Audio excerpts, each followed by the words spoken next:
Nobody can stop this flow. Hallelujah. Hallelujah. వెళ్దాం రండి. కొలస్సీలకి రాసిన పత్రిక మొదటి అధ్యాయం. కొలస్సీలకి రాసిన పత్రిక మొదటి అధ్యాయం. నిన్నటి దినాన్ని మనం 21వ వచనం చదువుకున్నాం కదా, అక్కడికే వెళ్దాం. 21వ వచనం మొదటిగా చదువుదాం. మరియు గత కాలమందు దేవునికి దూరస్తులను మీ దుష్క్రియల వలన మీ మనస్సులో విరోధ భావము గలవారనై ఉండిన మిమ్మును కూడా తన సన్నిధిని పరిశుద్ధులను నిర్దోషులను గాను నిరపరాధులను గాను నిలువబెట్టుటకు ఆయన మాంసయుక్తమైన దేహమందు మరణము వలన ఇప్పుడు మిమ్మును సమాధానపరిచెను. ఆమేన్, ఆమేన్. చూడండి, గత కాలమందు దేవునికి దూరస్తులుగా ఉన్న మనల్ని సమీపస్తులుగా చేయడానికి, ఇంకా పరిశుద్ధులుగా చేయడానికి దేవుడు ఆలోచన కలిగి ఉన్నారు. దూరం ఎప్పుడు పెరిగిందండి? గుర్తుంది కదా, మనం ధ్యానించుకుంటూ వస్తున్నాం. ఆదాము ఆదాము అని పిలుస్తున్నప్పుడు తాక్కుంటున్న ఒక అనుభవం, అది ఎందుకు అంత దూరం పెరిగింది? సహవాసంలోనికి రావడానికి కానీ, యెహోవా దేవుడు ఆ రోజు ఏదెన్ వనంలో పిలుస్తున్నప్పుడు ఎదురుపడి మాట్లాడటానికి కానీ దాక్కుంటున్న ఒక అనుభవం, దూరముగా నించుంటున్న ఒక అనుభవం ఎందుకు వచ్చింది? ఆజ్ఞను అతిక్రమించుట వలనే కదా. శరీరం, దేహం దిగంబరుడుగా ఉన్నానని తెలియచేయడం లేదా తెలుసుకోవడం వల్లనే కదా. వెంటనే ప్రభు అడుగుతున్న మాట గుర్తుందా? నువ్వు దిగంబరు అని నీకు తెలియజేస్తున్న వాడు ఎవడు? దేవుడిస్తున్న మహిమ వస్త్రం ఎటువంటి వస్త్రం అంటే, అది ఎలా అయితే దిగంబరత్వం కూడా మనం గుర్తుపట్టామో అలాగనే ప్రశస్త వస్త్రాన్ని కూడా గుర్తుపడతాం. ప్రతి వస్త్రం ధరిస్తున్నప్పుడు, ఇన్ జనరల్ మనకి ఇప్పుడు ప్రస్తుతం వస్త్రములు ధరిస్తున్నప్పుడు మనకి తెలుసు ఎటువంటి వస్త్రములు ధరిస్తున్నాము. ధనవంతుడట సన్నపు నార బట్టలు ధరించాడట, ఊదా రంగు వస్త్రములు ధరించాడట. ఆ వస్త్రములలో తను చూసుకోడా? సన్నపు నార వస్త్రములు ధరించినప్పుడు అద్దంలో తాను చూసుకోడా? ఖచ్చితంగా చూసుకుంటాడు. ప్రశస్తమైన వస్త్రములు ధరించినప్పుడు కూడా అద్దములో నువ్వు ఎటువంటి వస్త్రం ధరించావు అనే విషయం కనపడుతుంది. క్రియల వలన వస్త్రములు డిసైడ్ అవుతాయని మనం నేర్చుకున్నాం. దుష్క్రియలను, దుష్టత్వమును, ప్రతి దోషకార్యములను దేవుడు కడిగిన తర్వాత వాటిని కడిగి ఆ వ్యక్తులకి ప్రశస్తమైన వస్త్రములను ధరింపచేస్తున్నట్టుగా మనం చూస్తున్నాం. ఇదిగో ఇక్కడ నిలిచి ఉండడానికి దేవుడు ఒక మాట మాట్లాడుతున్నారు. దూరస్తులుగా ఉన్నవారిని పరిశుద్ధులుగాను, ఇంకా విరోధ భావం కలిగి నిరపరాధులుగా నిలవబెట్టడానికి ఆయన మాంసయుక్తమైన దేహమందు మరణం వలన ఇప్పుడు మనల్ని సమాధానపరిచారట. హల్లెలూయా. ఇప్పుడు చూడండి, మనం ఈరోజు ధ్యానించుకోబోతున్న వచనం ఏంటంటే 23వ వచనం. చూడండి, పునాది మీద కట్టబడిన వారై స్థిరముగా ఉండి, పునాది మీద కట్టబడిన వారై స్థిరముగా ఉండి, అంటే కట్టబడుతున్నది ఎప్పుడు స్థిరముగా ఉండాలి. మనం ధ్యానించుకున్న వాటిల్లో జ్ఞాపకం ఉందా? ఈ రాళ్ళు ఎలాంటివో చూసావా, ఈ కట్టడంలో ఎలాంటివో చూసావా అని శిష్యులు అతిశయంతో దేవాలయంను చూపిస్తున్న సమయం యేసుప్రభు చెప్పిన మాట ఏంటండి? రాతి మీద రాయి ఒకటేనను నిలవదు అని. కానీ ఇక్కడ చెప్తున్న మాట కట్టబడిన వారే నిలవమని. హల్లెలూయా. ఇవన్నీ ఎప్పుడు జరుగుతాయ్యా? నీ రాకడకు యుగ సమాప్తికి సూచనలేంటి అని అడిగిన సమయం మొట్టమొదటిగా చెప్పిన మాటే, ఎవరునూ మిమ్మల్ని మోసపరచకుండా చూచుకొనుడి. మోసపోవడం అంటే ఏంటి? ఈ మోసం అంటే ఏంటి? మోసపరచువారు మోసం చేస్తూనే ఉంటారు. ఒక డబ్బు తీసుకొని మళ్ళీ ఇవ్వకపోవడం మోసమా? ఇది అటువంటి మోసం కాదు. అపవాది అయిన వాడు ఏం తీసుకున్నాడు? ఏమీ లేదు. ఇది ఎటువంటి మోసం అంటే, నువ్వు వెళ్తున్న మార్గంలో నిన్ను దారి మళ్ళిస్తున్న మోసం.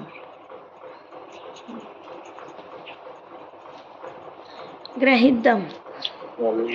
మార్గమును మళ్ళిస్తున్న, డైవర్షన్లోనికి తీసుకుని వెళ్తున్న మోసం. అప్పుడు ఏం జరుగుతుంది? మనం దేనిని గట్టిగా పట్టుకోవాలో దాన్ని పట్టుకోకుండా మనమే చేయి జార్చి విడిచేస్తాం. అటువంటి మోసం ఇది.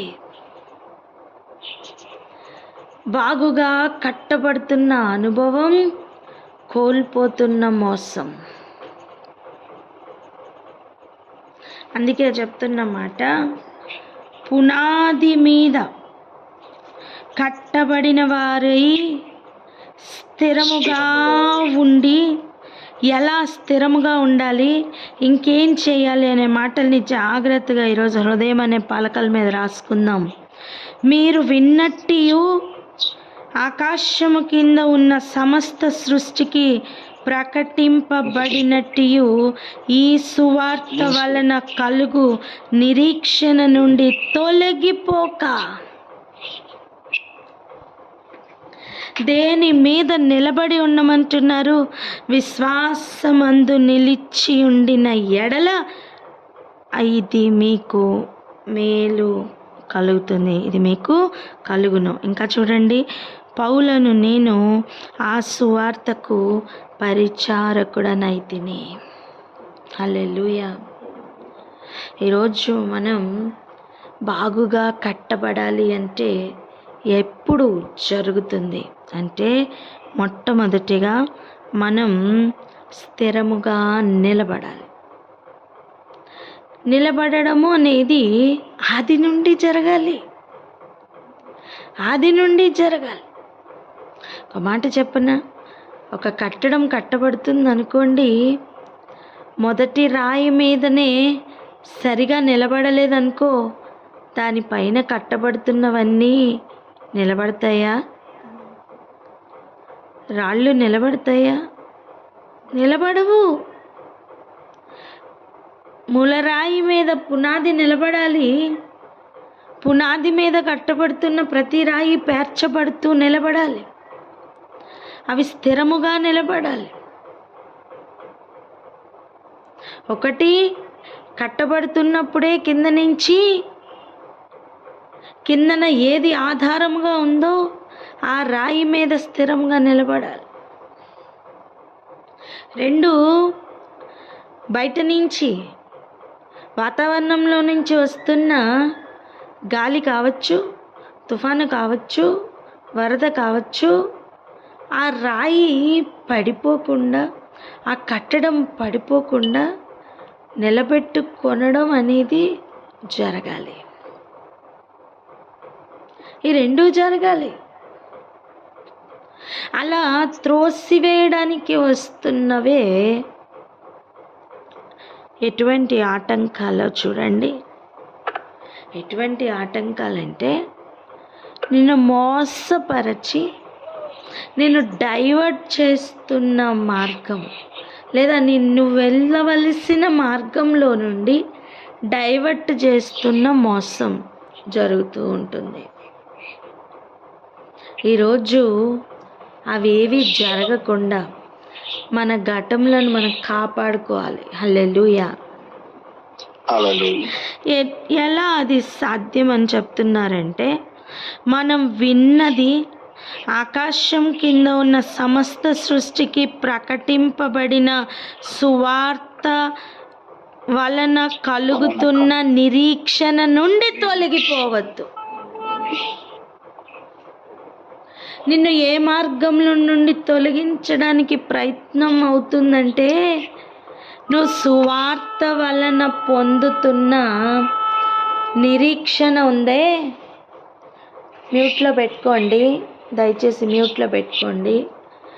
నువ్వు సువార్త వింటున్నప్పుడు నీకు ధైర్యం పుడుతుందమ్మా. నువ్వు సువార్త గ్రహింపులోనికి వస్తున్నప్పుడు నీలో నిరీక్షణ అధికమవుతుంది. ఏది ఉన్నా ఏది పోయినా నువ్వుంటే చాలు అని పాడుతున్న పాటలున్నాయే, అవన్నీ కూడా ఏం పుట్టిస్తున్న పాటలు? నిరీక్షణను అధికం చేస్తూ ఎదుటి వ్యక్తికి కూడా దేని మీద నిరీక్షణ ఉంచాలో నేర్పిస్తున్న పాటలు. హల్లెలూయా. హల్లెలూయా. వెళ్తాం మనం, ఇంకా ఆ ఏరియాకు కూడా వెళ్తాం. అప్పుడు మనకు అర్థమవుతుంది. మనల్ని డైవర్ట్ చేయడమే, మనల్ని మోసపుచ్చడమే అపవాది యొక్క తంత్రం అండి. మన చేతులతో మనమే, మన కాళ్ళతో మనమే డైవర్ట్ అయిపోయే విధంగా మోసపూరితమైన ఒక తంత్రమే పనిచేస్తూ ఉంటుంది. నువ్వు ఏది చెయ్యగలవో చెయ్యలేవని, ఏది సత్యమో అది అబద్ధమని, ఏది అబద్ధమో అది సత్యమని కళ్ళకు చూపిస్తున్నట్టుగా జరుగుతున్న ఒక తంత్రం జరుగుతూ ఉంది. చాలా జాగ్రత్తగా మన దేవుని మార్గముల నుండి తొలగిపోకుండా నిలబడినట్లుగా ప్రార్థన చేద్దాం. ఎవరైనా ఒకరు ప్రార్థన అందుకోండి. పరిశుద్ధుడా, ప్రేమ కలిగిన తండ్రి, నీకు వేలాది స్తోత్రాలు స్తుతులు చేసి ఉన్నాం నాయన.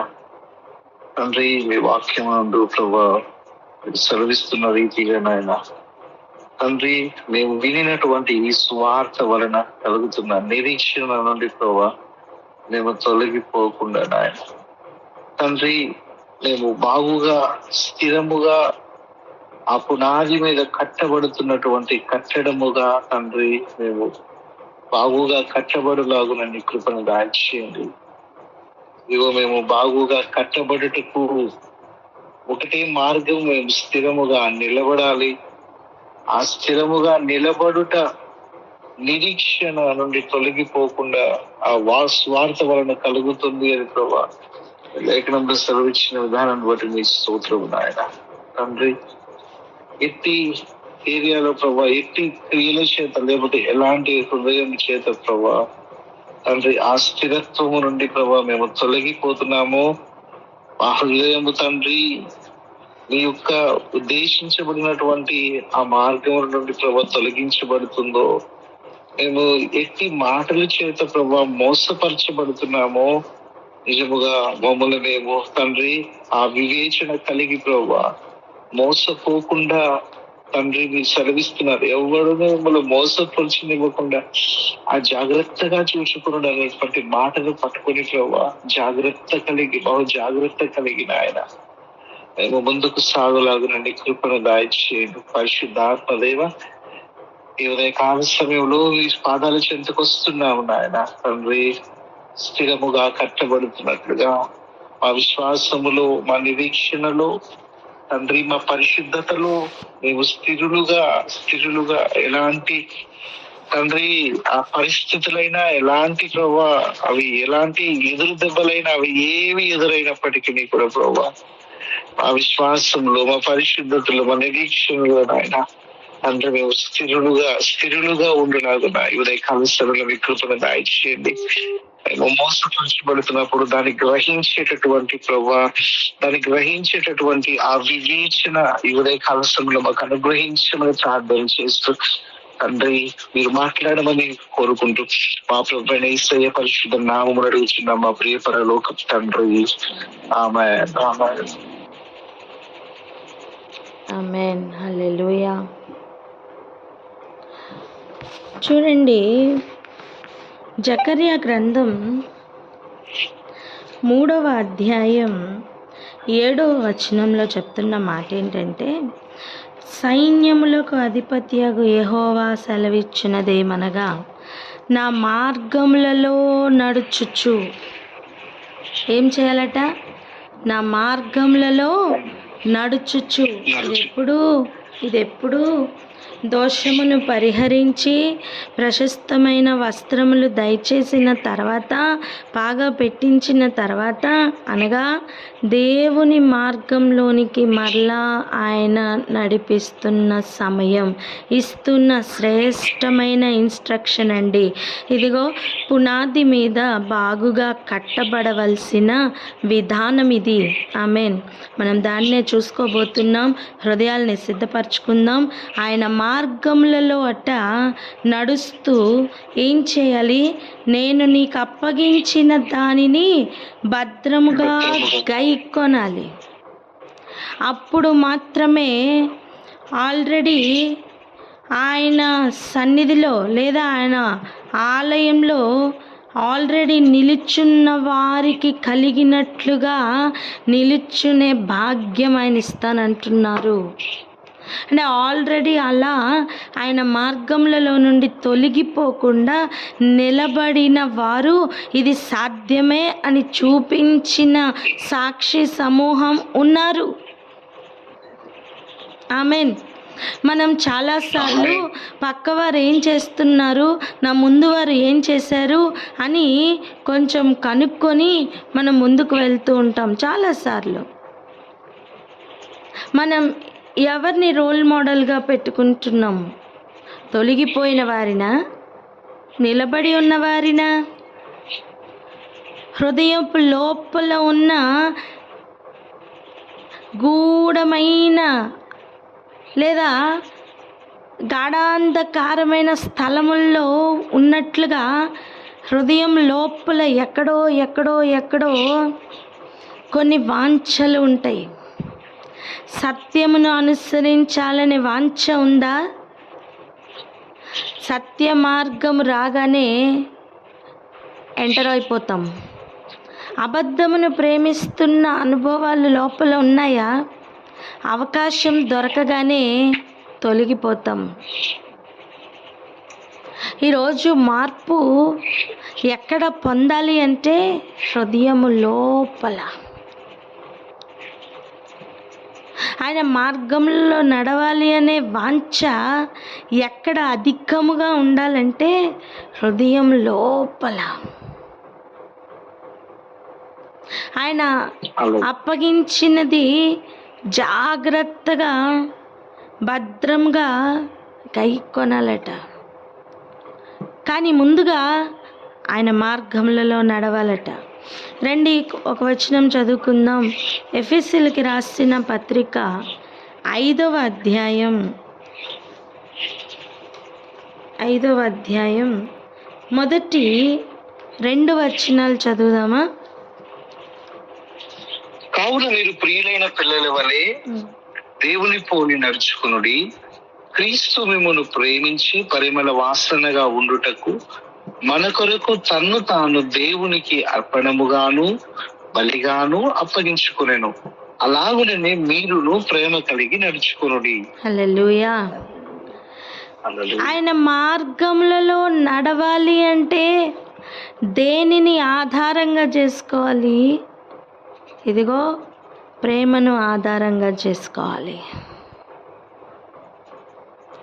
ఆయన మార్గములలో నడుస్తున్నప్పుడు ఒక విషయాన్ని బాగా జ్ఞాపకం ఉంచుకోవాలి. అదేంటి? క్రీస్తు మనల్ని ప్రేమించి తన్ను తాను దేవునికి అర్పణముగాను బలిగాను అప్పగించుకున్నారట. ఒక మాట చెప్పనా? మనం ప్రేమించాలి అంటే దేవుని ప్రేమతో ప్రేమించాలి అంటే ఇట్టి స్వభావం కావాలి.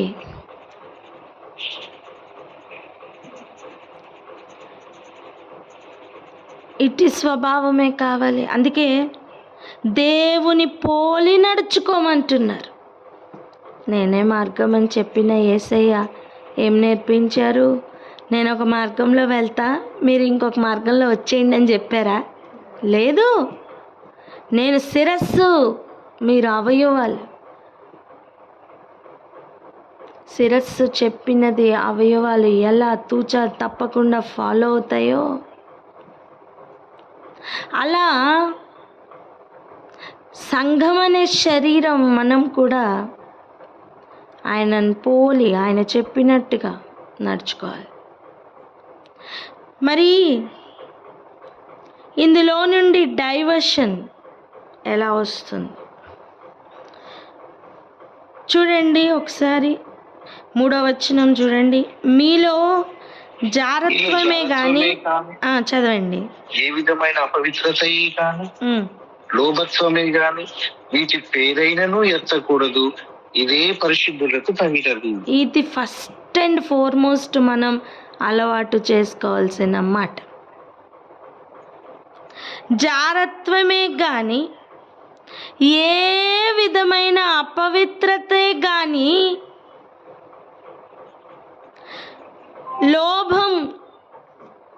లోభత్వం ఆఖరికి వీటి పేరైనా ఎత్తకూడదట. కొంచెం జారత్వం అండి, కొంచెం లోభత్వం అండి, ఎంటర్టైన్ చేయొద్దండి. వాటి పేరైనా ఎలా ఉండాలి తెలుసా? చూడండి,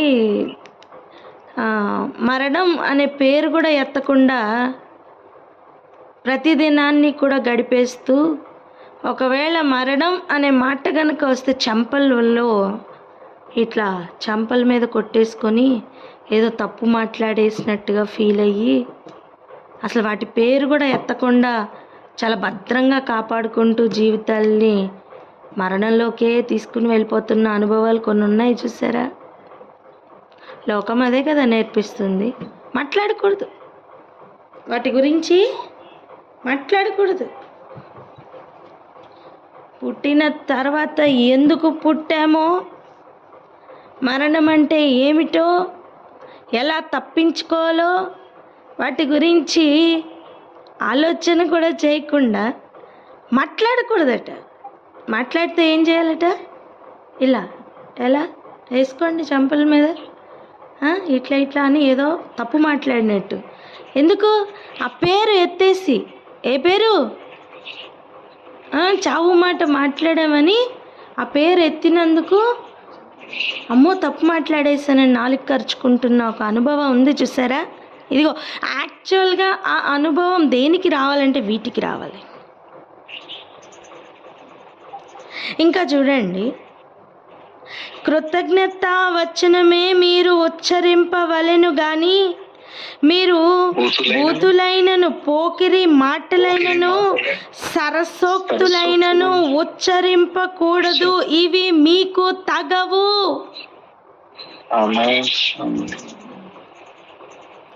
ఒక వ్యక్తితో మాట్లాడేటప్పుడు కృతజ్ఞత కలిగి దానికి సంబంధించిన మాటలే బయటకు వస్తున్నాయా? అసలు కృతజ్ఞత ఉందా?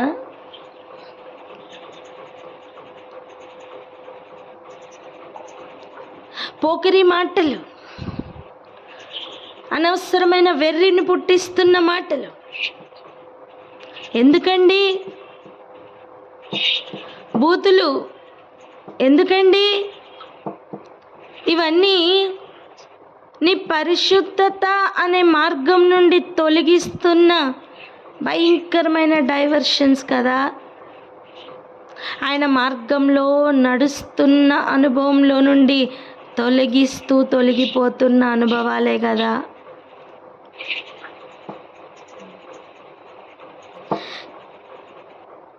ఇవి మీకు తగవు అని వాక్యం సెలవిస్తుందమ్మా. బయట ఎవరినో అక్కర్లేదు, మనల్ని మనం పరిశీలించుకుందాం. మన మాటలు ఎలా ఉంటున్నాయి? కృతజ్ఞత వచనమే వస్తుందా? ప్రతి సెంటెన్స్ కృతజ్ఞత కలిగే వస్తుందా? దేవుడు అనేవాడు ఉంటే ఇలా చేస్తాడా అనే మాట వచ్చిందనుకోండి, అది కృతజ్ఞతతో కూడిన మాటేనా? కాదే. మాటలో మార్పు రావాలి. ఆమేన్. ఆమేన్. ఇంకా చూడండి, వ్యభిచారి అయినను అపవిత్రుడైనను విగ్రహారాధికుడైనను లోభి అయినను క్రీస్తు యొక్కయు దేవుని యొక్కయు రాజ్యమునకు హక్కుదారుడు కాడను సంగతి మీకు నిశ్చయముగా తెలియను. అది ఇవన్నీ కలిగి ఉన్నప్పుడు ఏమవుతుందంట? క్రీస్తు యొక్కయు దేవుని యొక్కయు రాజ్యమునకు హక్కుదారుడు కాడు. అయ్యో, క్రీస్తును అంగీకరించిన మీదట ఆయన మార్గంలో నడవకపోతే గమ్యం ఆయన రాజ్యం కాదు కదా. ఇది కాదా డైవర్షన్? చేరిన తర్వాత కదా ఎరుకలోనికి వస్తుంది. అయ్యో తప్పిపోయామని. కారణం ఏంటో తెలుసుకొని ప్రయోజనం ఉంటుందా? సమయం ఉండకపోవచ్చు. ఈ ఉదయకాల సమయం దేవుడు మన అందరితోనూ మాట్లాడుతున్నది మార్గంలను సరి చూసుకోమని. హల్లెలూయా. ఆయన రాజ్యంనకు హక్కుదారుడుగా మనల్ని నిలవబెట్టాలని ఆయన తన్ను తాను సిలువ మరణంనకు అప్పగించుకున్నారు, రక్తంను చిందించారు. దేవునితో మరలా సమాధానపరచాలని ఆయన ఆశపడుతున్నారమ్మా. అందుకే ఎంత విరోధ భావం అపరాధములను బట్టి ఏర్పడినా సరే అవన్నిటినీ కడిగి దూరస్తులుగా ఉన్న మనల్ని ఇప్పుడు సమీపస్తులుగాను పరిశుద్ధులుగాను చేసి దేవుని ఎదుట నిలవబెట్టాలన్నదే యేసుక్రీస్తు యొక్క ప్రయత్నం. అందులో భాగంగా ఆయన ప్రాణాన్ని కూడా విడిచిపెట్టారు కదా.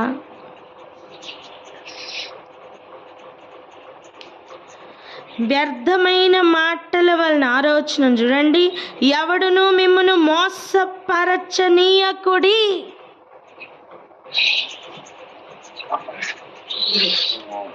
వ్యర్థమైన మాటల వలన మోసపుచ్చే తంత్రం, వినండి, మోసపుచ్చే తంత్రం పని చేస్తుంది. వ్యర్థమైన మాటల వలన మోసపుచ్చే తంత్రం. దయచేసి అర్థం చేసుకుందాం. అనవసరమైన మాటల వలన, అవి పనికిరాని మాటలు, అవి ఏం చేస్తున్నాయి? మోసపుచ్చుతున్నాయి. ఈ భయంకరమైన డైవర్షన్ నుండి మన ఘటములను మనం కాపాడుకోవాలి. ఇదిగో మన ఆకులు ఎండిపోనట్లుగా చేస్తున్న కార్యములు బయట ఎక్కడి నుంచో వస్తున్న ఇంపల్సెస్ కాదు, మన లోపలనే ఉన్నవి. మోసపుచ్చే మాట వినపడగానే మన లోపల ఉన్న ఆశ దానికి కనెక్ట్ అవ్వి ఆ మార్గంలో నడుస్తుంది. అందుకే ఎవరినూ మోసపుచ్చకుండా జాగ్రత్తగా కాపాడుకోవాలి. బూతులు మాట్లాడవలసిన అవసరత కలిగిన టైంలో కూడా మాట్లాడద్దు. కృతజ్ఞత లేకుండా మాట్లాడే సమయం వచ్చినా కృతజ్ఞత లేకుండా వస్తున్న మాటలను ఈ రోజు నుండి పలకద్దు. అట్టి తీర్మానం నోటితో చేసుకుందామా? లోభత్వానికి దూరం అవుదామా? జారత్వానికి పూర్తిగా సంబంధమే లేకుండా దూరం అవుదామా? వాటి పేరైనా ఎత్తకుండా జాగ్రత్త పడదామా? అనవసరమైన వ్యర్థమైన పనికిరాని మాటల వలన మనం మోసపోతామట.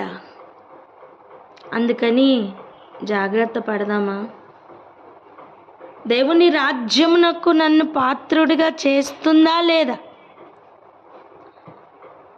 అని ప్రతి అడుగును పరిశీలించుకొని వేద్దామా?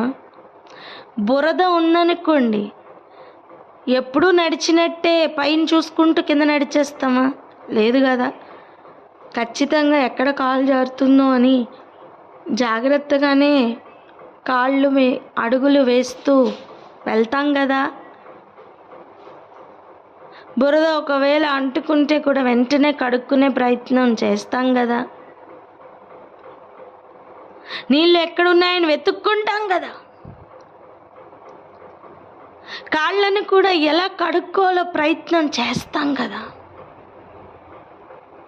ఆయన మార్గంలో నడుస్తున్న అనుభవం ఎంత శ్రేష్టంగా ఉండాలో ఈరోజు గ్రహింపులోనికి తెచ్చుకొని అలా నడుద్దామా?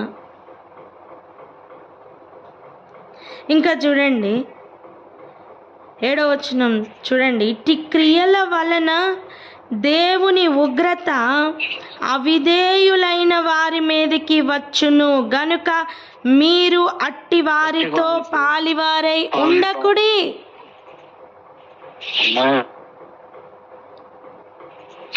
ఎలా మన దేహంలను కాపాడుకోవాలో క్లియర్గా దేవుడు సూచిస్తున్నారమ్మా.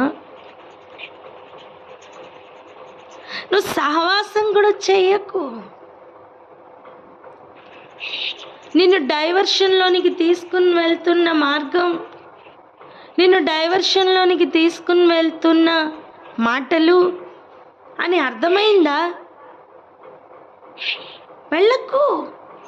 అట్టి వారితో సహవాసం కట్ చేసుకో. వాక్యం అదే సెలవిస్తుంది.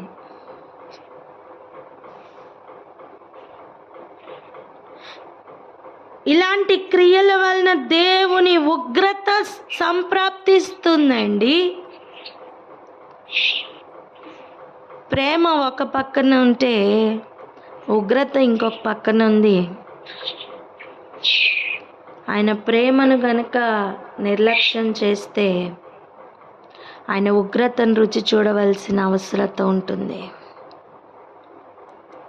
ఆయన ప్రేమను నిర్లక్ష్యం చేయకుండా మన దోషక్రియలను,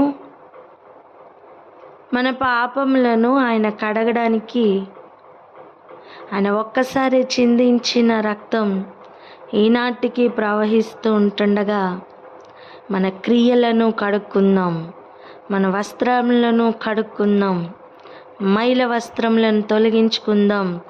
దేవుడు అనుగ్రహిస్తున్న ప్రశస్తమైన వస్త్రములను తొడిగించుకుందాం. మరలా మరకలు చేసుకున్న అనుభవాలు ఇంకా చాలు. మరలా మైలు పరుచుకుంటున్న అనుభవాలు ఇంకా చాలు.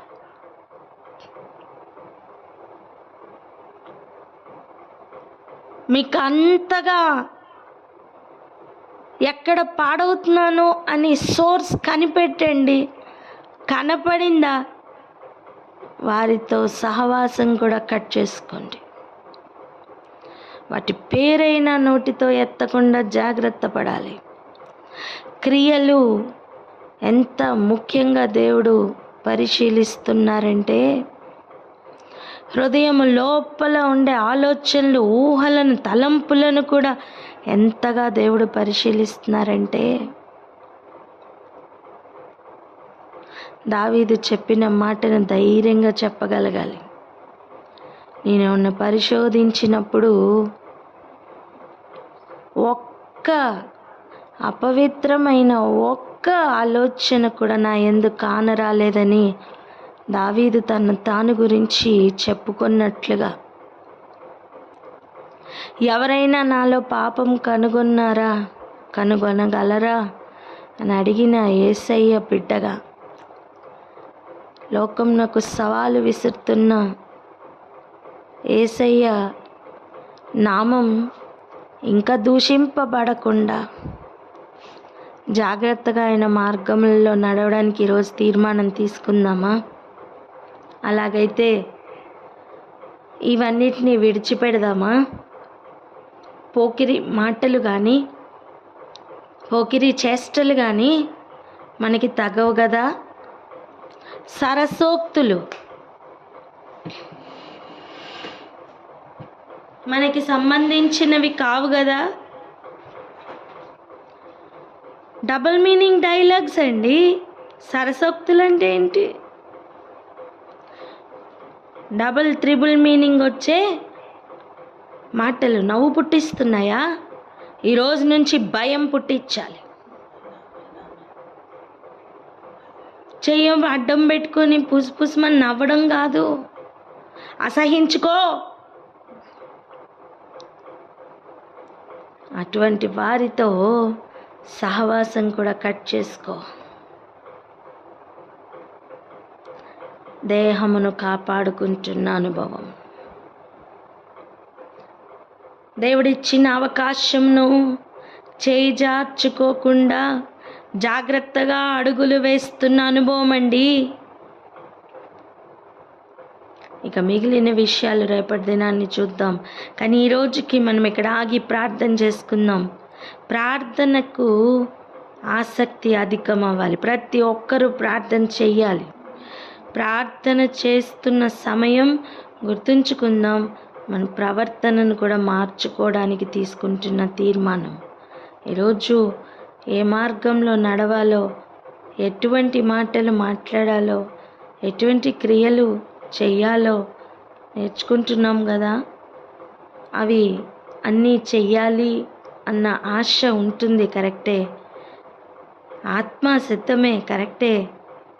శరీరం ఆత్మకు లోబడాలి అంటే ఆత్మ పుష్టిగా మారాలి.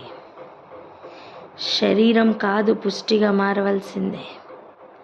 ఆత్మను పుష్టిగా మార్చడానికి కావలసినంత జీవాహారంతో నింపుకొనుటకు ఆత్మలు ఎదిగో సిద్ధమగునుగాక. ప్రియుడా, నీ ఆత్మ వర్ధిల్లుచున్న ప్రకారం ఇవన్నీ విషయాల్లో వర్ధిల్లుతూ సౌఖ్యంగా ఉండాలని ప్రార్థన చేస్తున్నానని చెప్తారు. అలాగున మన ఆత్మలు ఈరోజు బలముగా మారాలి, పుష్టిగా మారాలి. మన శరీరంను మనం లోపరుచుకొనడం మనం నేర్చుకోవాలి. ఎవరును మోసపుచ్చకుండా మనల్ని మనం జాగ్రత్తగా ఎలా ఆయన మార్గంలో నడవాలో క్లియర్గా దేవుడు మన కోసం రాయించి ఉంచారు. వ్యర్థమైన మాటలు మనల్ని మోసపుచ్చుతాయట. వ్యర్థమైన మాటలే ఆ రోజు అవ్వమ్మ సర్పముతో మాట్లాడారు. ఈరోజు నువ్వు నేను మాట్లాడొద్దు. అనవసరమైన డిస్కషన్స్ మనకొద్దు. తీర్మానం తీసుకుందాం, నిలబడదాం, బాగుగా కట్టబడదాం, పునాది మీద కట్టబడదాం, నిలిచి ఉండడానికి ప్రయాసపడదాం. ప్రార్థన చేద్దాం అక్క. హల్లెలూయా.